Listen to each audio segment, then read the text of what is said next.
সমস্যা কি? ছেলে চেহারা সুবিধা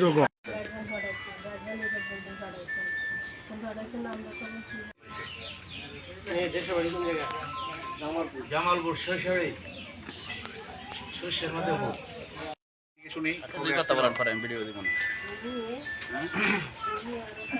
আমি আরেকবার আসছিলাম 2021 সালের লাস্টের দিকে আসছিলাম। তো এর মধ্যে মঞ্জুরুলের সঙ্গে যোগাযোগ হয়। তো পরিবারের মাধ্যমে কোনো আমি মানে সমাধান পাইনি। তো মঞ্জুরুল বলছে আমার পরিবারের সঙ্গে কোনো যোগাযোগ নাই, তো আমাকে ত্যায্যপুত্র করে দিচ্ছে। তো ওই সুবাদে আমি আর এইখানে দ্বিতীয়বার আসি নাই। তো ও 25 সালে একটা সমাধান করতে চাইছে। ও এর আগে আমি ওকে টাকা দিছি, ব্যবসার জন্য টাকা দিছি।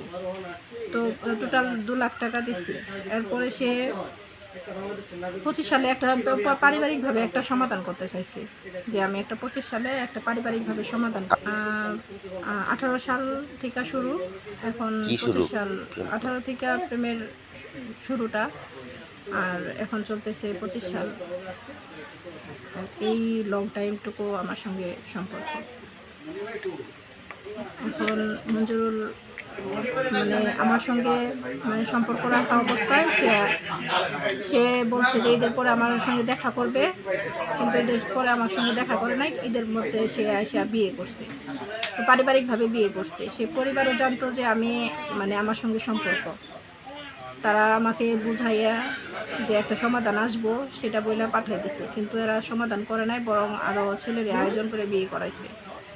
তো তারা এক এক সময় এক এক কথা বলতেছে, যে ছেলে একা বিয়ে করছে, আবার বলতেছে তারা আয়োজন করে বিয়ে করেছে, তারা দেখে শুনে বিয়ে করাইছে।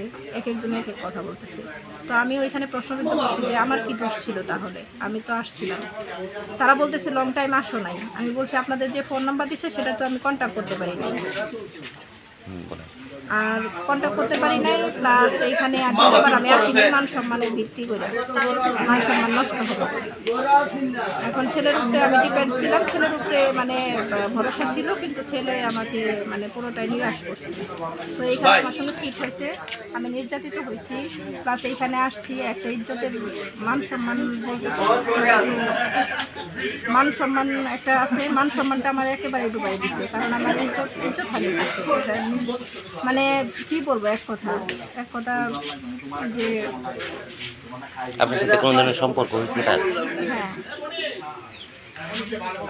আপনি কি চান এখন? আমি সুস্থ বিচার চাই। হয়তো আমাকে বিয়ে করবে, না হয় কি করবে সেটা সে বলবে।